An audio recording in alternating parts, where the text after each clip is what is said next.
From the Middle is proud to be a founding member of Odd Pods Media.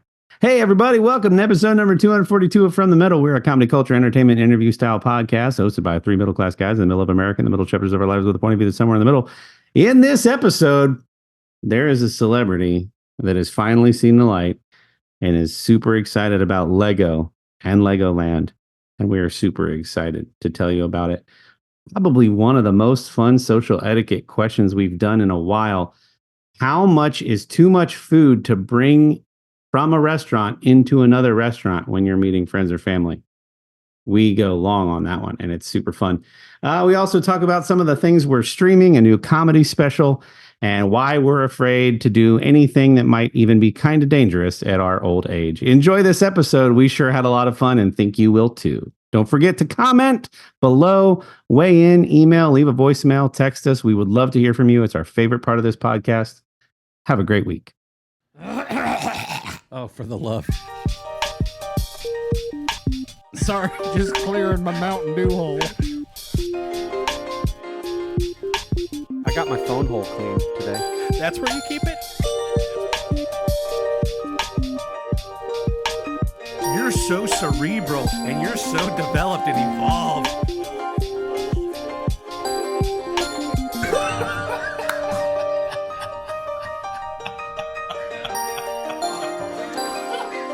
From the Middle after dark over here.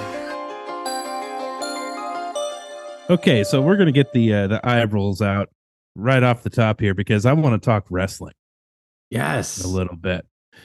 There's been, I don't know exactly what to make of this development, but The Rock, Dwayne The Rock Johnson, every year it seems he makes some sort of cameo appearance. He was priding himself on fighting a match year after year. That has since stopped movie career, and he actually got injured, which had to delay filming for something. And ever since then, movie makers were like, The Rock, be in our movie, and you're not allowed to fight. And so he comes out and he teases on the very first episode of Raw of the year. He comes out and teases that he wants to fight Roman Reigns, who's like top dog right now in WWE. And people are going all crazy nutso about this. And then insiders are saying it looks like this might actually happen, guys. And so we're all kind of like wondering what's going on here. And then at the same time, there's a guy who came back a year ago, Cody Rhodes. Some might remember Dusty Rhodes, his father. Uh-huh. And he comes back with this whole tearjerker of a story of how he has this story that he's walking through, and he wants to become Universal Champion and win his dad's belt. And so he had his chance last year and failed. And then now he won the Royal Rumble for the second year in a row this year. And so he's getting to choose his WrestleMania main event, which belt he's going to choose. And people have always assumed it was going to be the Universal Championship. So The Rock comes into play now because that belt that he's chasing belongs to Roman Reigns. And The Rock has come in and said, no, I want to fight Roman Reigns at WrestleMania. I don't care about Cody Rhodes and his story. The WWE universe, the fans, have gotten so caught up in the Cody Rhodes story that what I thought would never happen has happened. There was a particular dust up that had happened, and the following, I think it was SmackDown, came on, and Seth Rollins is opening the show, giving a monologue, and a Rocky sucks chant starts happening. The WWE universe has turned on The Rock, and they want to see Cody Rhodes finish his story instead of seeing The Rock fight Roman Reigns at WrestleMania. Wow. And the WWE, I don't know if they planned it that way. They probably did. Or if they're just going with it, because now, like, we're seeing The Rock every week now coming out to say something on a microphone, and he's doing all of the typical heel stuff, insulting the crowd, calling them trailer park trash. He's not wrong, and doing all of these things. He's doing all of the typical heel stuff to make people hate him, and it's working. And now my assumption is people just love to hate him, and obviously like the people in the stands are playing along with the game because it's like it's fun to hate The Rock right now. Because at the end, when he starts doing his like, if you smell what The Rock is cooking, like they're all still doing it along with him at the top of their lungs, right? Right. And he does the heel thing where he stops and says, "No, shut up! You don't deserve to do this with me," kind of stuff. But The Rock has turned heel, and Wow. people are embracing the fact that he's heel, and they don't want to see him and Roman Reigns as much as they want to see Cody Rhodes and Roman Reigns at WrestleMania. End of rant. I'm super excited about this development. Is Seth Rollins still heel? No, he's not. Whoa. So what's his role in all this then? So he is the they made a new championship belt because the circumstances had happened and SmackDown found itself without a championship belt. And so they created one last year, and they had this big playoff to be the first holder, and Seth Rollins is that guy and still is. No one else has had this belt so far. But they've hyped it up now to the point where it's like it's where it should be, as being like a branded for the top heavyweight belt. And so he's still the whiny narcissist that he was when he went heel. But people love it now. In Monday Night Messiah and all that stuff. Yeah, and the architect. The architect, yeah. So he's now the visionary, the revolutionary. Is what he is now. But he's very much coined himself as like as the wise guy who like puts everything together. And I mean he wants so the top heavyweight belt holders, for those who don't know, they want to be chosen by the person who won the Royal Rumble, because that means that they get to main event WrestleMania, right? And so Seth Rollins had his one-on-one with a microphone in the ring with Cody Rhodes, trying to convince Cody Rhodes to challenge himself, Seth Rollins. But at the end of it, like when Cody Rhodes didn't, Seth Rollins very much gave I understand, finish the story. You got to finish the story or whatever. And then he talks about how, listen, the way Roman Reigns has held that belt for years now is because he's got his family around him, and they cheat and they don't let it, like you've got the champion's advantage of, if they lose by cheating, by disqualification, you don't get their belt. You have to pinfall and or submission. And so Seth has now offered to Cody, whatever it means, that he'll watch his back at WrestleMania. So if you think from the outsider's perspective, has anyone tried to get Roman to change his name to No Longer Reigns? Has anyone tried that to see if that would help? And two, when The Rock is the heel and says, "Do you smell," like tease up the "Do you smell what The Rock is cooking?" I'm disappointed the fans haven't done a collective giant fart noise, right? Right when he starts that, like a big, and then what's he gonna do? Finish it, like, or he's just gonna drop the mic and leave, like. I wouldn't want that to be my phrase anymore. Anyways, couple I'd things. imagine, like, if I would love to see that happen. One of the things that The Rock has been known for is being like unmatchable with his quick wit on the microphone. And it'd be great to see what would happen if people in unison could one giant quick collective fart noise, right as he's building up that smell what The Rock is cooking, because then it's just, then the joke becomes a big dookie, and that's all you got. Exactly. Yeah, real fast.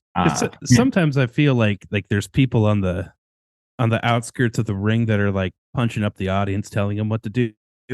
Mm-hmm. But then there are other times when the audience clearly go rogue and does what they want. And the first Rocky Sucks chant was clearly one of those. It was Seth Rollins was doing a monologue, and And there's just a faint, as if it was like 20 people started a Rocky sucks chant, and you saw Seth Rollins break character for a minute, almost in confusion, like, am I hearing what I think I'm hearing?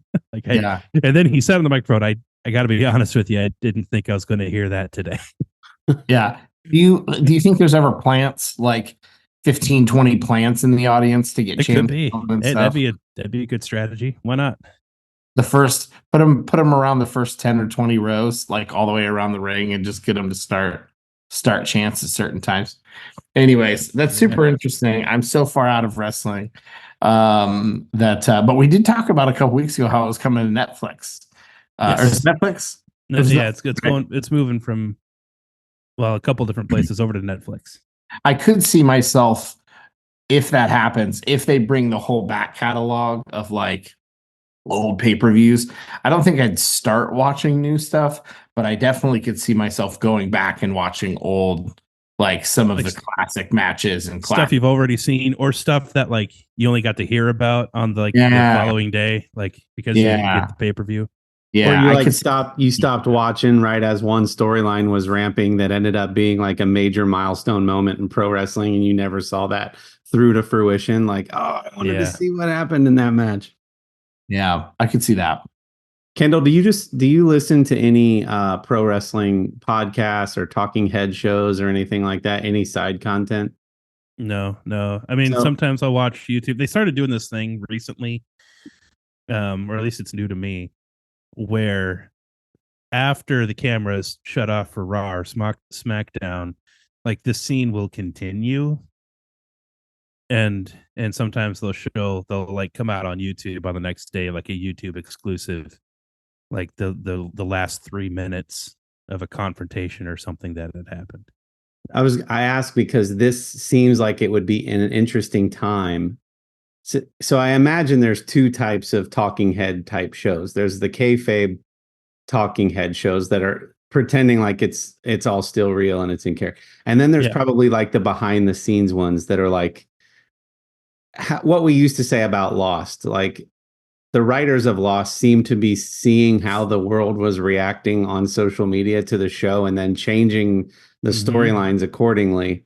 It would be a real interesting time to like, I'm sure they're going, wow, didn't expect that response. Okay, let's change a few things up here.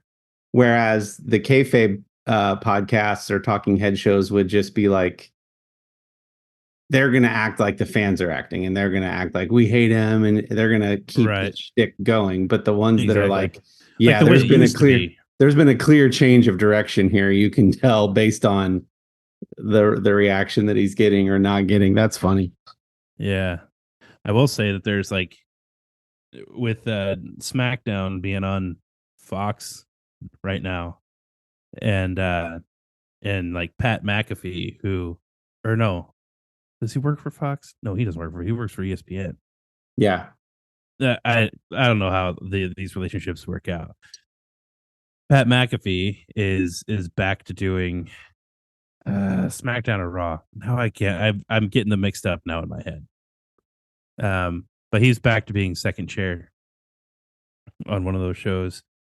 And now the Pat McAfee show, which airs on ESPN now, is periodically having wrestlers on, and they are very clearly using Pat McAfee's show to continue a storyline. Gotcha. And so they're definitely acting it up in that. They're not even trying to like pretend like it's anything else.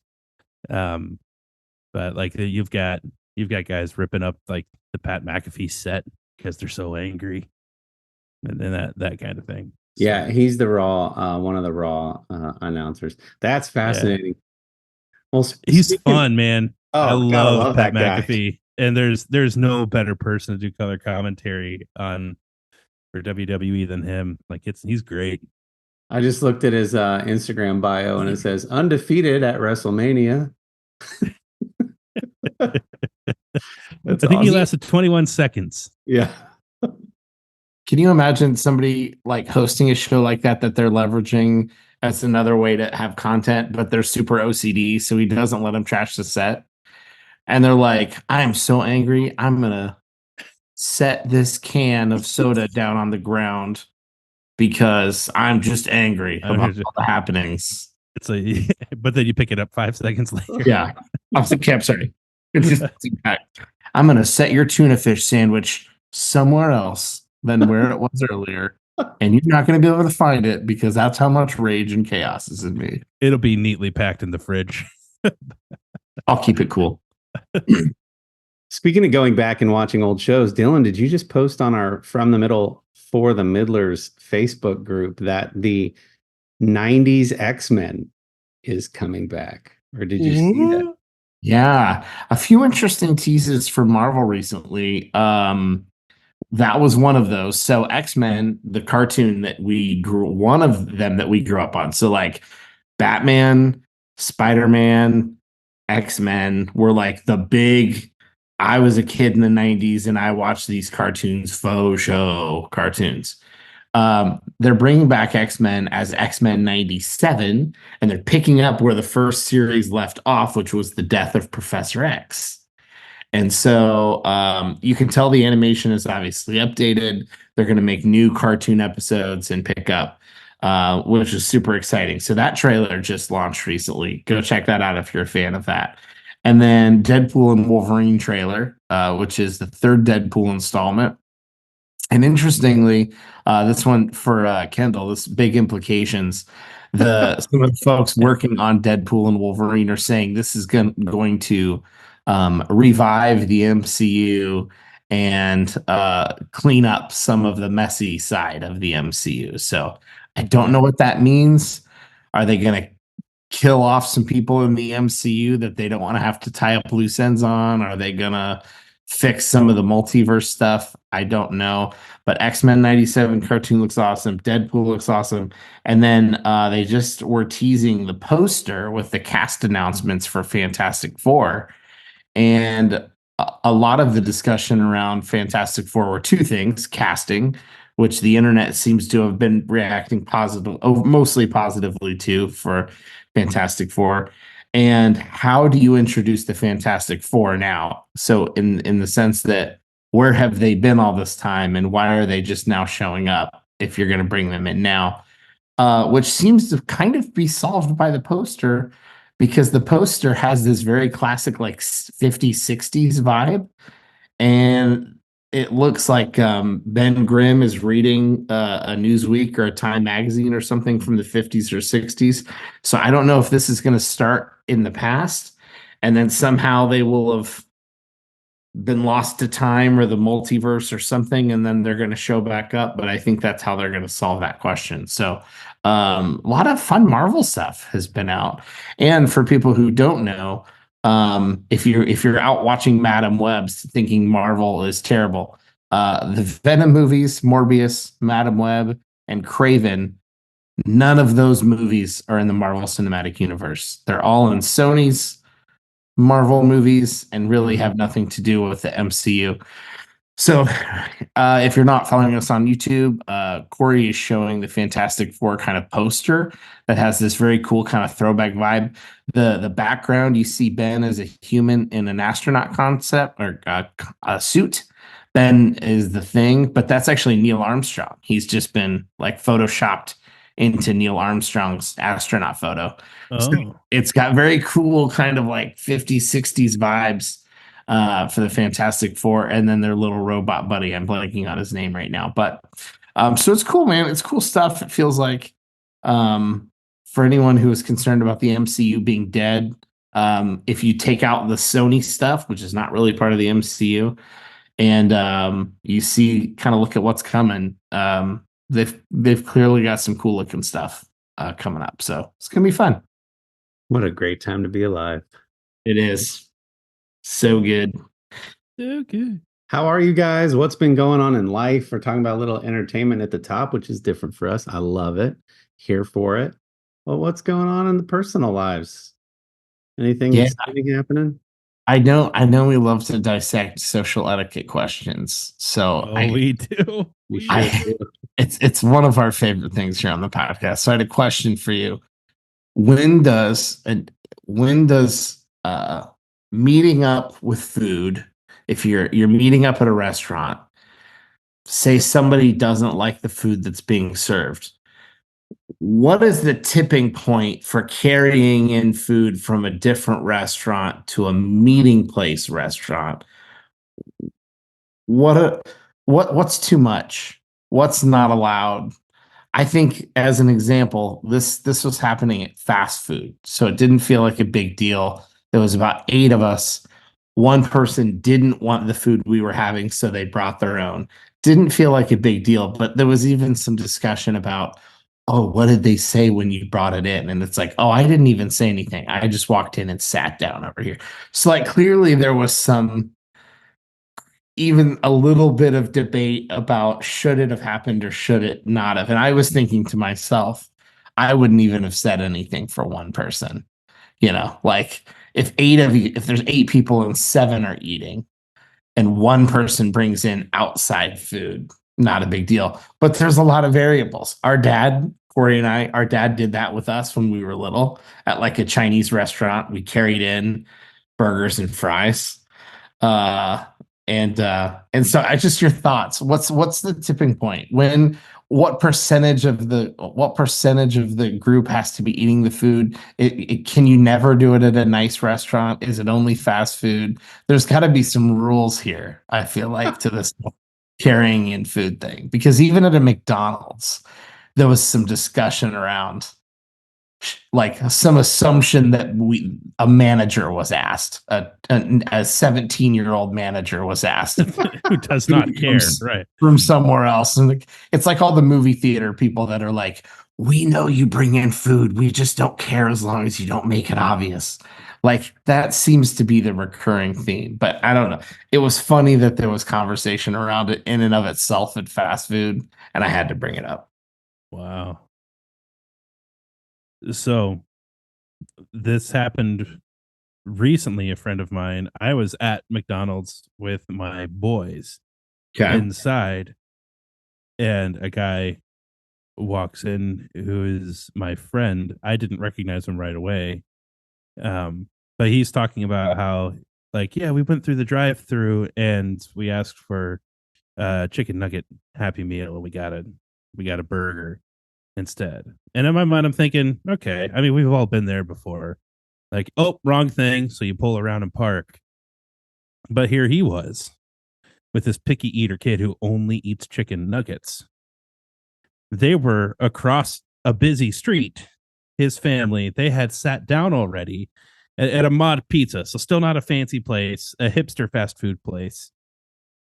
And but their kid who only eats chicken nuggets, they went through the drive-thru to get him a chicken nugget Happy Meal. They were already at Mod, sat down, and he got in his car, drove back across the street, walked into McDonald's to exchange it, to get his kid his chicken nuggets, and then went back. And in that scenario, if it's a kid, I don't think anybody cares, even if it's slightly more upscale, like a normal sit-down restaurant. Maybe not like a super fancy, like Lindy's, maybe not something like that, but like Olive Garden, no one cares. If it's a kid, if it's for a kid, if it's for a picky eater kid. I have my own opinions on whether or not it's a good parenting choice, but yeah, I don't just strike me as my dad bought us cheeseburgers instead of making us eat Chinese food. People, yeah. I don't disagree with you, but I'm trying to imagine myself carrying my kid a Happy Meal into an Olive Garden, and even that feels kind of like, ugh. I think, well, so I'm trying to do this from like a third person perspective. Like, I too would feel so self-conscious that I wouldn't do it. Okay. Even if I on principle would do it, I wouldn't, because I'd be too self-conscious to do so. I would have that inner feeling. But I feel like on the outside looking in, if I saw someone else come in, like bringing in chicken nuggets for their kid, I don't perceive that the restaurant's going to care. Yeah. And I don't see anything wrong with it. I feel like we almost have to remove kids from the examples and just say it's a group of friends. If it's a group of friends, my advice to somebody Well, again, if it's a fast food joint, if Okay. it's a group of friends, if it's walking into a McDonald's, again, I don't care about adult. Even if half the adults bring something else in, that wouldn't bother me. Then I think everything just kind of like shifts down a level. So then but at Olive Garden, like put your big boy pants and just eat before you get there. I Or like- eat after you're done and have drinks while you're there. Like those are your options. Then if you're I an like adult, that all of a sudden Olive Garden is our standard for like Olive Garden is Okay. the middle road. Okay. It's the middle road. Here's the question. So the three of us and our spouses, no children. I walk in with a bag of Chipotle, open my bowl as at the table as you guys are getting salad and breadsticks brought over. I'm stirring my beans and rice. Yeah. And I've got a 20-ounce Coke that I pull out and I unscrew the cap and I'm sitting there like, what are you thinking? What's On going the inside, I'm thinking you should have eaten that before you got here or waited until after we left. That's what I'm thinking. On the outside, again, probably like most people, I say nothing. On the outside. In that situation, all of us, the six of us in that scenario, the three of us and our wives, care more than anybody working there. Yes, I would say that. But I'm gonna still make eye contact with the server when she clocks you doing that and give one of these like, sorry. Faces, because it's like you have to acknowledge we it. love them. We love them anyway. He does this. Yeah. So when you first posed the question, I had a very logical response, and that was, as long as over 50% of the people in your party, I'm assuming there's no kids there, it's all roughly equal age peoples. As long as over 50% of the people have the food or are buying the food of the place you're sitting in, then it's fine. And then I thought, no one cares anyway. So as long as one person in your party is buying food from that place, then I think it's fine if it's fast food. If it's fast food. The other consideration is this a area where there's a lot of restaurants next door to one another? Or did you bring this from 10 miles out? Yeah. Or did you pack a lunch from home? Or did you pack a lunch from home? Yeah. If it's like the equivalent of a mall food court where there's so many fast food restaurants next to each other, then it's like you went into the Molly Woos with something. Then it's like, well, like when we were in California, I wanted In-N-Out, but my family wanted Chick-fil-A. So I went and got In-N-Out and took it into Chick-fil-A where they were already seated. Yeah.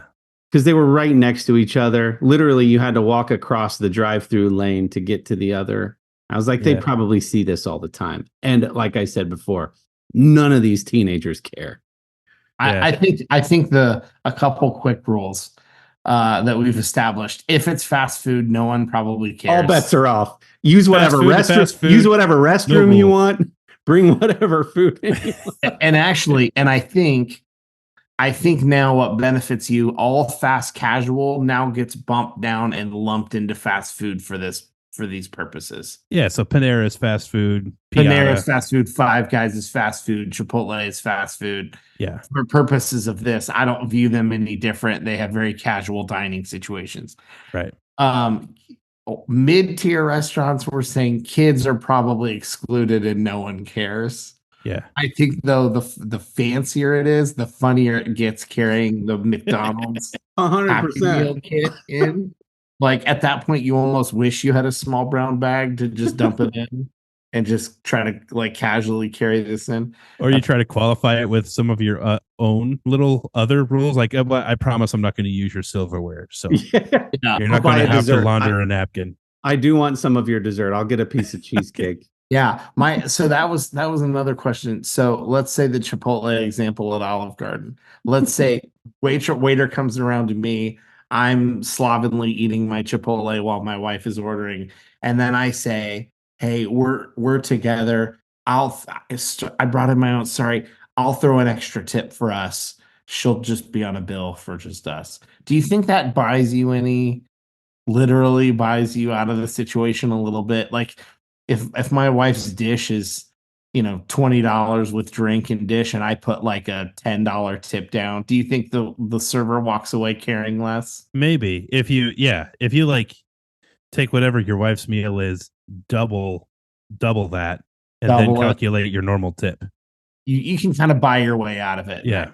Like any sort of story that server might have told walking away, maybe now that's a little hush money. Do you think? Like, I was gonna mock this guy in the kitchen, but like he threw $10 down on a $20 bill, so maybe he's not so bad. Yes, it's probably an allergy thing. And I'm going to throw in an extra $2 because let's be honest, I'm going to eat some of the breadsticks. So. Yeah, this feels like you guys telling me I didn't need to write the neighbor at my hotel room a note explaining that I might be a little louder later that evening because I was recording a podcast.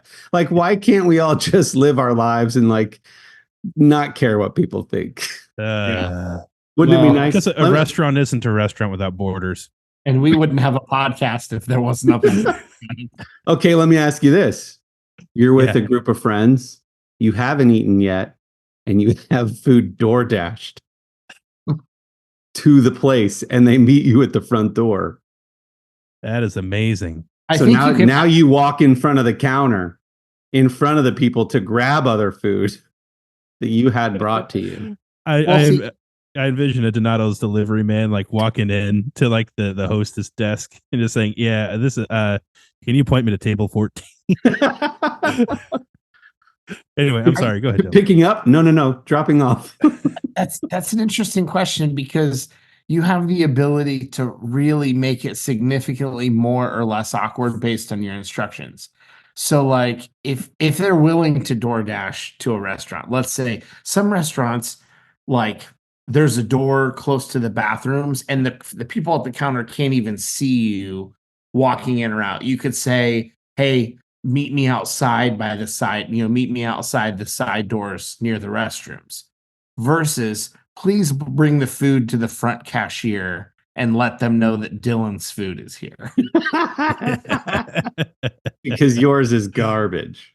Yeah. So I think you have the ability to like drastically or like text me when you're close and I'll meet you outside versus just take it up and set it on the front counter and I'll meet you up there. It's wildly different. Or could you walk all the way into the Olive Garden? I'm at the back corner of the restaurant in a banquet room. Please bring my pizza back to the banquet room. We need to hear from the middlers on this one. So before we go to break, folks, we need your thoughts on this. What's the protocol here? What criteria have we not considered? Would you do it? Would you not do it? And then what about the DoorDash food delivery to another place? Would love to hear your thoughts. Details are below, all the ways you can get a hold of us. Call in, leave a voicemail, text, email, comment below. We would love to hear your thoughts. Let's hear some words from some of our friends at Odd Pods Media, and we'll be right back. Hey there, I'm Dave, the host of Beer in Front. Sometimes the beer in front of you is the best one yet. I'll talk about some old school beers that maybe you've forgotten about, some new beers that have the potential to be a classic. I'll also talk to various people around the beer world and get their stories all about beer. That's Beer in Front, and it's available on all of your favorite podcast apps. So speaking of podcasts that love to break down etiquette, I was listening to Pete and Sebastian this past week. Sebastian Maniscalco took his family to Legoland. Now, a month or two ago, he took his family to Disney, paid for a VIP backstage all access no line experience, and bashed it. Like, it still wasn't worth it. These people, I don't know how some people afford to go here. It's just white trash everywhere you look. The rides weren't worth it. He was getting a little judgy, but in a comedic way. So I was like, oh no, what's he going to say about Legoland? He wraps up his story with, "And I can't wait to go back." Oh. He absolutely loved it, was blown away by the big builds. They went to some behind the scenes thing where a guy who builds a lot of the decor and stuff for the theme park, was explaining his process, and he started in this type of field, and here's why he got into Lego. So later in that episode, and then again in their next episode, Sebastian mentioned that he started building Lego sets with his kids. And Serafina, his oldest and daughter, was finishing a set, and he was helping her. And he said, "Do you know the sense of satisfaction I get now from completing a Lego set?" He's like, I want to throw my hands up and go, "I did it. I did this." And finally, the last point on Lego, it was tangentially related. They have a big enough house that when one of them gets sick, they can sort of sequester themselves into one of the rooms. Sebastian just got over another round of COVID. And that event inspired him to create what he calls sick bags, which is like the equivalent of a go bag with everything you would need for any type of illness. NyQuil, vitamin D or vitamin C tablets, waters, extra Kleenex, all this stuff that you could just grab that go bag, go to that room, shut the door, and you'd be fine for days. And then they were talking about what other things you could put in there, a puzzle, and he brings Lego back up, and he goes, "No, I'm going to put Lego sets in there so that when I'm in the room, I can have Lego sets in my go bag." And I thought I had to convey this new reality to you guys, that Sebastian is a big Lego fan. Yeah. We've covered this before. I think Sebastian is secretly a big middle fan. Right. And this is just another symptom. Yeah. Next, he's going to be talking about the new college football video game and how much is Ohio State. Have you guys heard about this NCAA? This thing is nuts. Yeah. Now that I got Pete's email, I'm still working on getting him on the podcast, but I thought you guys would get a kick out of that. He has seen the light. Yeah. He has seen the light that is Lego. Well, the thing is, especially with some of the new sets that they're building that are like all ages welcome, they're building incredible stuff. So people that are kind of kids at heart, or, you know, some of these things are just too cool, regardless of your age, to not sit and stare at the box and go, "Whoa, this is freaking awesome." But speaking of getting too old, I had a moment where I don't know if you guys have had any instance like this physically with something so stupid like I did. I was walking out of, we got dinner tonight, and I'm walking out, and we're going around the car to get in the car on different sides. And one of the little concrete parking barrier things, I don't know what they're called. You know what they're like at the front bumper? Yeah, the front bumper. One of those is at an angle, not where it's supposed to be, Yeah. and kind of felt like a stepping stone to like step to balance beam it and step at an angle to walk around and open the door. So I thought, this is fun. As I started doing it, I realized I'm going to be whimsical. it was too narrow, and I didn't fall off, but I almost fell off. And it was the first time in my life that I went, I'm getting too old for this. Like I'm one parking concrete balance beam walk away from breaking a hip or like a bone, and I'm gonna be like, it wasn't worth it. It was the first time I actually had the thought in my life. It's not like when you get hurt and you're like, oh, I shouldn't have done that. But like I didn't get hurt, and I went, and I gotta quit doing this. Balancing. I gotta, because it's not like, I was thinking about it on the way home, kind of laughing at how dumb I am. And I was thinking, it's not like oh, guys, I went to Hawaii and they had one of those tight walks with the things and you hold on and you're doing that. It's not like I would have even had a good story if I had hurt myself. Like, oh man, I slipped and I twisted my ankle, but gosh, I was 200 feet above the jungle and it was incredible. I would have been like, I was walking out of the pizza shop and I stepped on one of the parking things and twisted my ankle and broke my hip.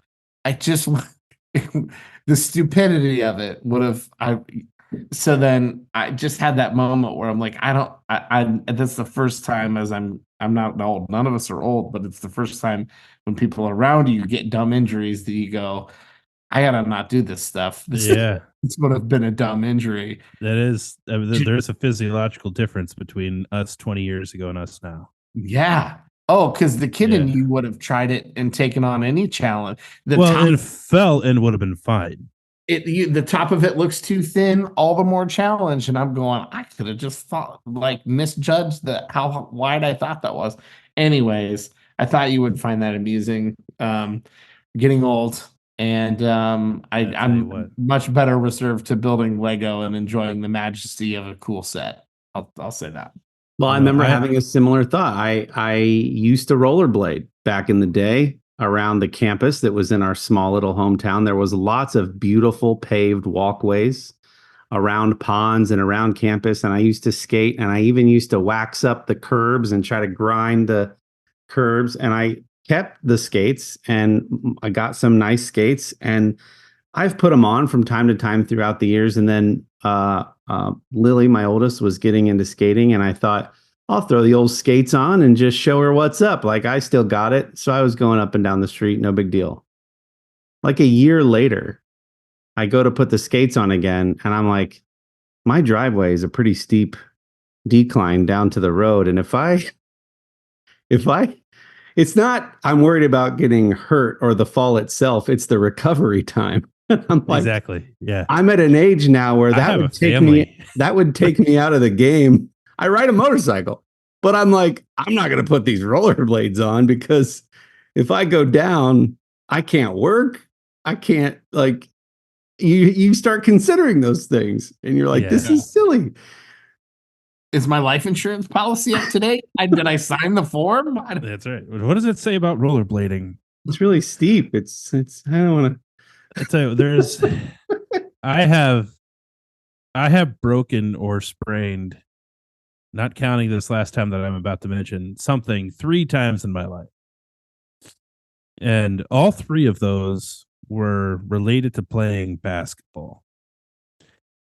Feels fine to tell people I broke my hand because I was going in for a layup, and a guy came in swatting, missed the ball, nailed my hand so hard that it broke my hand. That story, I'm not ashamed to tell that to people. I sprained my ankle because I was doing this jump spin and came down funny and rolled over my ankle. I'm okay telling people that. When I was a kid, I was doing drills and fell backwards and went to catch myself with my hand, which they tell you not to do, but no one told me yet not to do that. And I broke my wrist. I'm okay telling people all of those. They're sports related. Super Bowl Sunday, I'm setting up tables, sprained my wrist. Yeah. Dude, that one does not feel good to tell people. It does not feel good to tell people that one. Yeah, we have well, it's a baby gate, but we use it as a dog gate at the bottom of our stairs to prevent the dogs from going up or down the stairs whenever we don't want them to. Yeah. And sometimes, just to be a goofball, I'll just put my hand on the banister and just jump over that thing on my way down. So from like the 3rd step, I'm just jumping over the baby gate, dog gate thing, and landing on the ground and spinning around 180 degrees and going to the kitchen. Well, I do that one morning, and a pain goes from my tailbone all the way up to the base of my skull. Oh, it stings. It stings. And for like 6 weeks, I couldn't turn my head in a certain direction. And when I get to the chiropractor, she goes, Dr. Amanda, she goes, what did you do? And I go, I jumped from the 3rd step. And she goes, and then what? And I go, no, that was the end of the story. I just jumped from the 3rd step to be silly. And she goes, yeah, maybe don't do that anymore. Yeah. That's how I was feeling with the treachery of the parking lot thing. So God. What were you trying to do? Trying to balance beam on the top of the parking lot concrete thing. So back to Sebastian real quick. One of the things he was impressed by at Legoland was the 5-foot Titanic Lego set. Oh. And speaking of getting older, my middle child turned 14 this past week. And when her mother asked what she would like to do you want to do something with friends? Do you want to go to a special restaurant? She really liked the idea of an escape room. Now, no one in our family has ever done an escape room. We know what they are and how they work. We've just never done one. And my wife said, I'll make all the arrangements, but I ain't going. Because she gets a little claustrophobic and she doesn't like it when she's not in control. I don't mean that in a negative way, but like when you don't have a say of what's going on, she doesn't like that. Easy way to So sprain a wrist.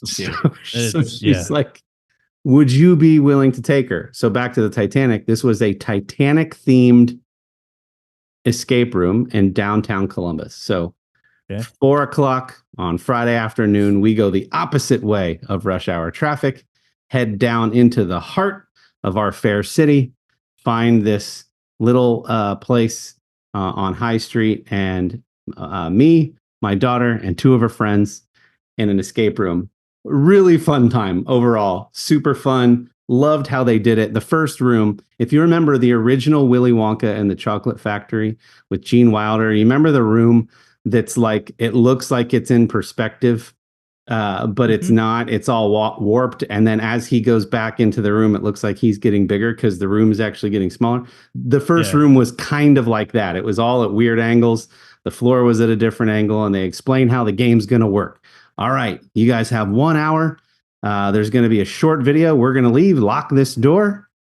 You get 3 hints, as will be symbolized up on the TV screen there with the timer, with 3 Titanic icons. So you only get 3 hints. If you want more hints, we're going to make you do something silly for extra hints. We don't know how silly that could be. I imagine that the people running the establishment can have fun with that when they have a rowdy bunch of drunk college students that come in. They can really have some fun with that. But it was just a dad and 3 teenage girls, so I imagine they would be kind.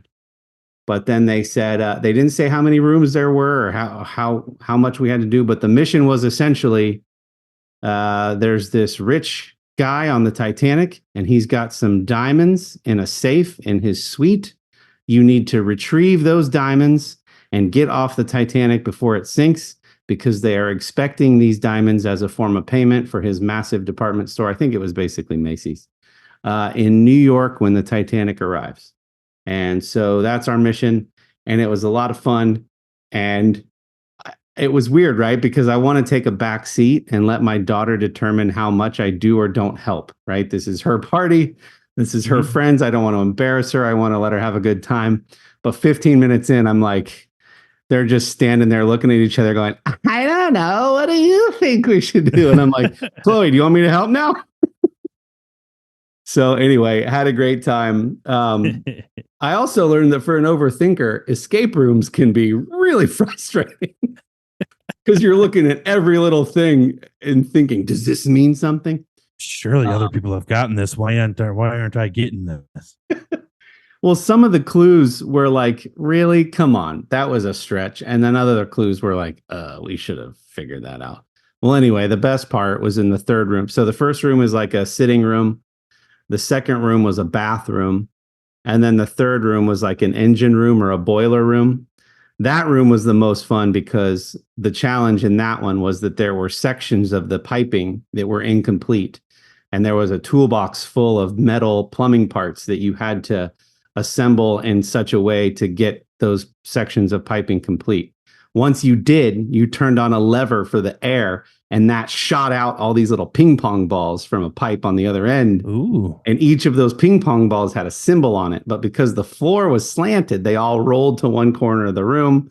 And then you had to one by one go through the ping pong balls and flip these switches to the symbol that was on the. It was a really fun time. They did a really good job. So shout out to this place. If you're in Central Ohio, I highly recommend it. I'm going to look them up. But yeah, that was a fun experience. And I don't know if you guys have ever tried escape rooms or if you ever would. I've never tried one. I totally would try one. That's that. I love puzzles. I have not. I'm afraid that if there was like a fake bathroom, I would make the mistake of thinking that was the real bathroom. Would possibly poop on a clue. So just gotta be careful. Make sure I understand the theme before we get started. That's a How very would you go about ordering DoorDash to an escape room? yeah. Could you please bring it to the final clue, please? Yes. So shout out to Escape Room USA Columbus. They did a great job, and we got out with 4 minutes and 50 seconds to spare. Whew. We used all 3 of our clues and had 2 extra clues. The first one we had to turn around in the circles 3 times. And the second time when we were so close to the end, the very, very, very nice people. Oh, they give you a walkie-talkie. So you get to talk to the people who are watching you and listening to you on cameras in a little control room situation.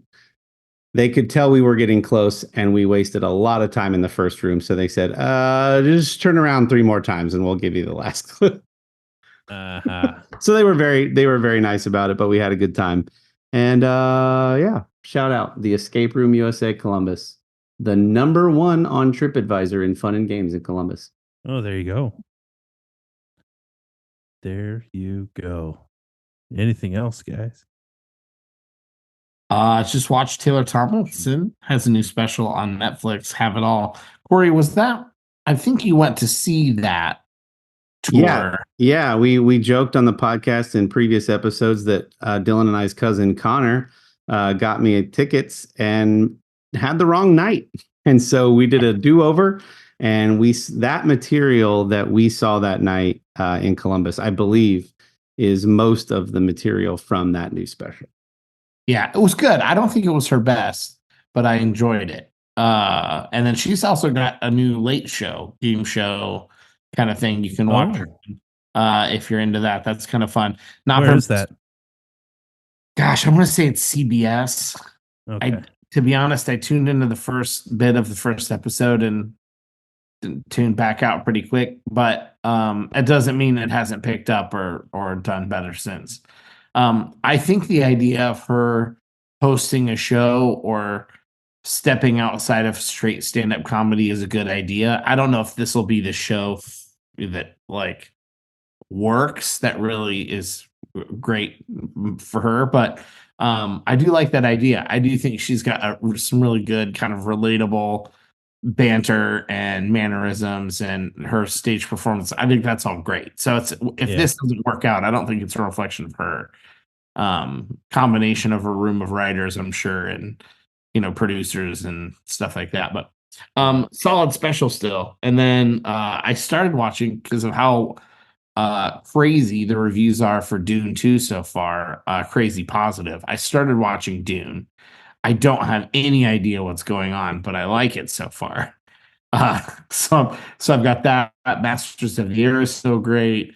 I've still got several other things. The final season of Bad Batch is going to be starting soon. UFL is starting at the end of March. So lots of stuff on and coming and in progress. At the end of the year, beginning of the year, it was announced that Taylor got the hosting job for After Midnight. It's a new series on CBS and Paramount Plus.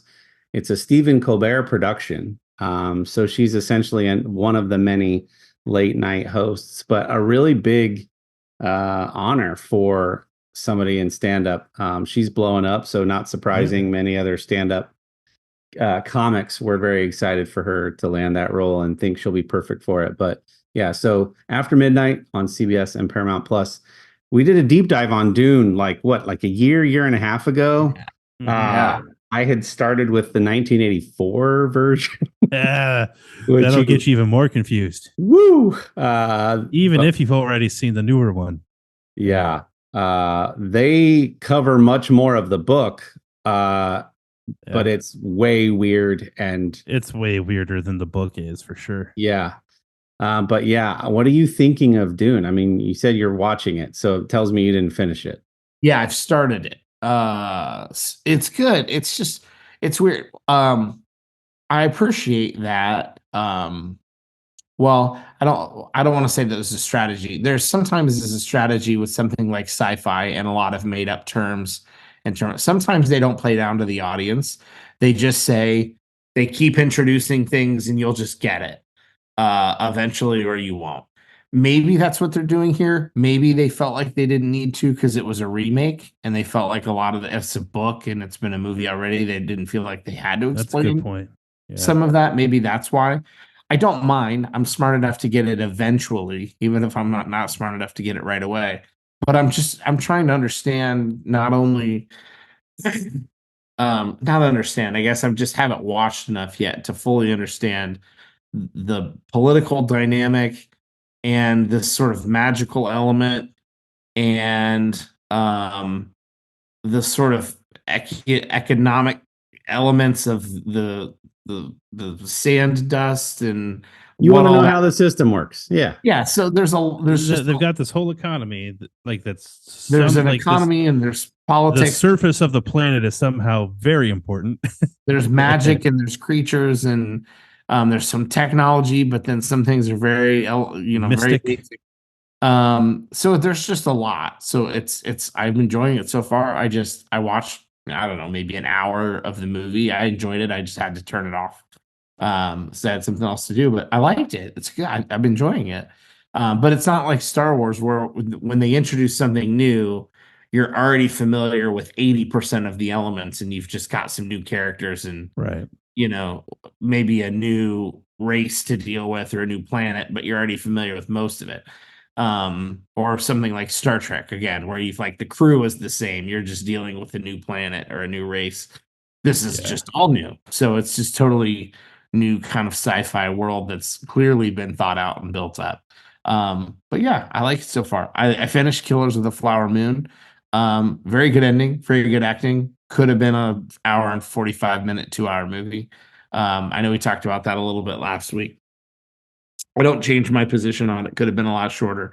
But the subject matter is important and the quality of the film was good overall. Just definitely an editing thing. But yeah, so Dune is so far so good. And then I was kind of prompted to watch it because, like I mentioned, so much of the reviews for the second one are already like, this movie is incredible, and I was like, okay, I've got to go back and watch the first Dune. If this is like a cinematic masterpiece, then I've got to watch the first so I can watch the second one. I wonder if I'm trying to remember how it works. So, Cora, did you read Dune? No. Okay, so there's multiple books in Dune, like in the novel. And if I remember correctly, I don't think the 84 version goes all the way through it. I'm pretty sure the new one like basically stops at the end of the first book within Dune. There is like essentially a Dune 2. There is a sequel to the original novel as well.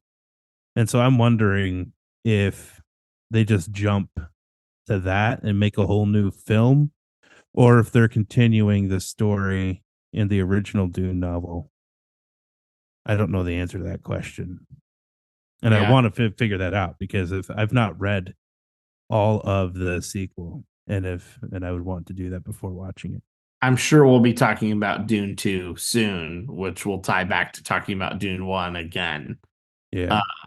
Just because that movie's out or coming out. So I remember when Sherry and I's nephews were reading through it, or one of them at least, and I was like, how are you enjoying the book? Because I'm about to start the movie from 1984. And he said there's just so much world building.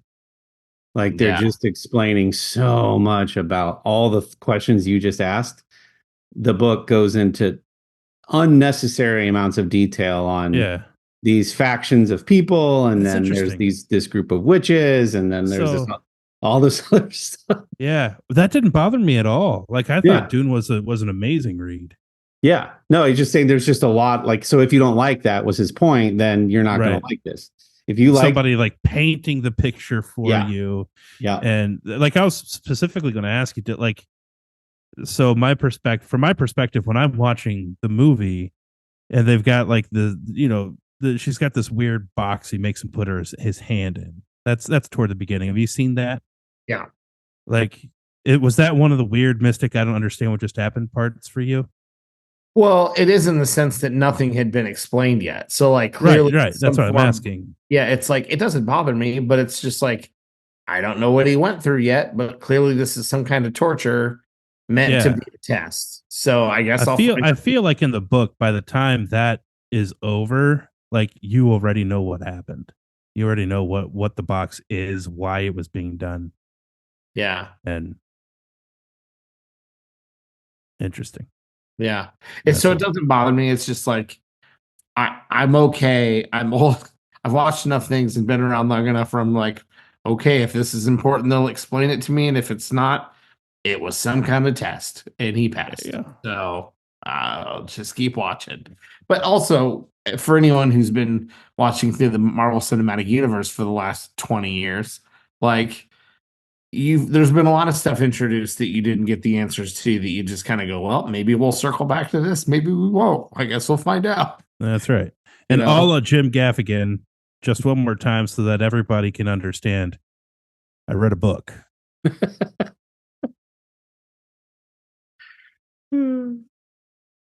That's it. That's all. That's all I'm to say. Well, I've got. Streaming. Sorry, go Yeah. ahead. No, I was just going to say mine's short and sweet. I'm now down to just 4 episodes of Yellowstone left in the entire series. From what's available, to be determined, I guess, if they're gonna do the show without Kevin Costner. But I don't know that. So I feel like I'm savoring these last 4 episodes. So much has happened in this series. I've loved every minute of it. But it feels like unless something really big kicks off in the last 4 episodes, it feels like it's going to end quieter than some of the other things that have happened in the series.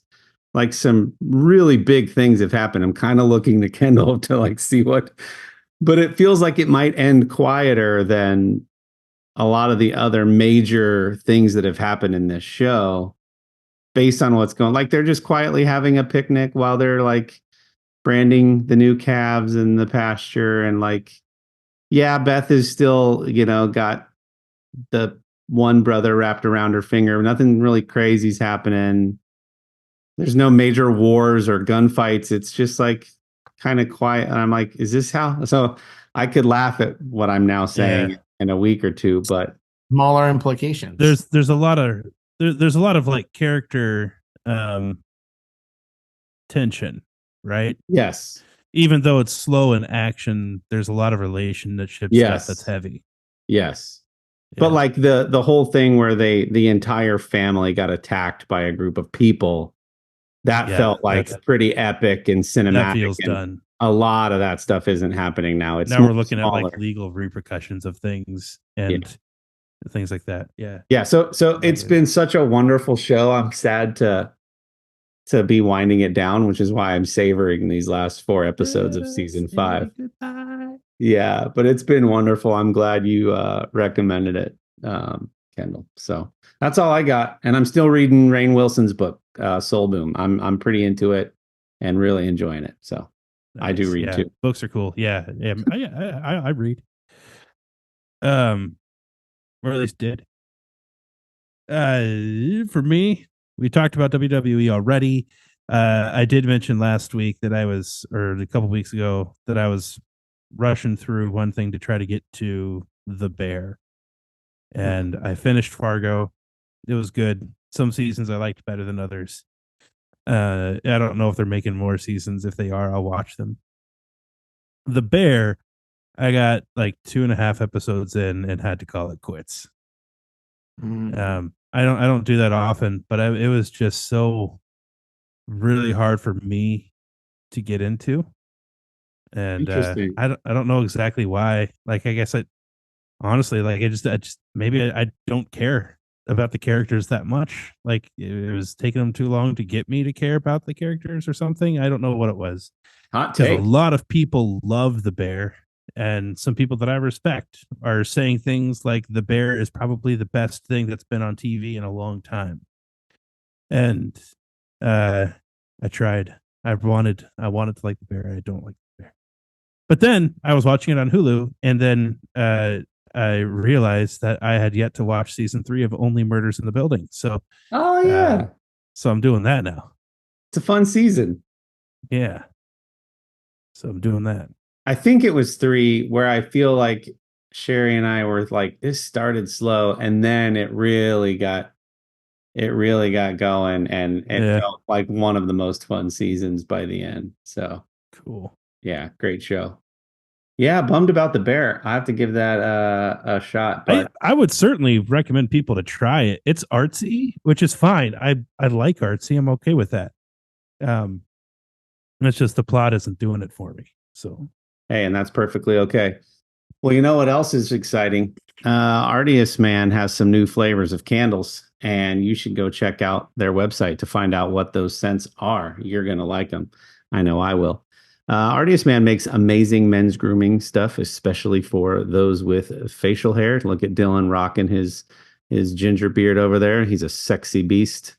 And you know what he's going to use on that beard? Artius Man. And you should use Artius Man on your facial hair as well. Go to artiusman.com, ARTIUSMAN.com. When you fill your cart with about $1,250 worth of stuff, use promo code The Middle at checkout to get 25% off of that order. That means you'll only pay and that'll be good for you, good for them, good for us. It helps us out, helps them out. And like we said before, we would love for you to weigh in on all these topics we've brought up. The ways that you can do that are in the description below. We have a LinkTree, one link to rule them all. Find the place where you can get a hold of us, reach out to us, give us your comments, feedback, thoughts, topics we should consider for future episodes. And we're still doing questions from the middle. So answers from the middle, whatever we're calling that segment. We would love to give you bad answers or maybe good answers, thoughtful answers to your questions about any of these things and more. Is that it, guys? works for me. See you next week. Episodes drop every Wednesday morning. We love you. Thanks for listening. Be kind to each other. Bye.